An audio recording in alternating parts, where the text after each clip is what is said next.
কি কর ছোট ভাই? এত সকালে কি করুন নে? এত এত ছোট বয়সে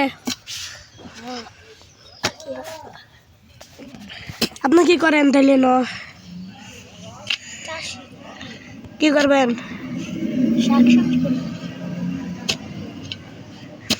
শাকসবজি খাইছেন নাকি সকালবেলা? না খাইনি। এত ভালো আপনি? আপনার বাবা মা কোথায়? বাবা ঢাকায়। ঢাকায়? তাহলে আপনার বাড়ির দেখাশোনা করেন না? আপনি বাড়ির বড় ছেলে না? ভাই দেখেন ছোট বয়সে কত কাম করে, কত পরিশ্রম করে। দেখেন ওই যে ক্ষেত আছে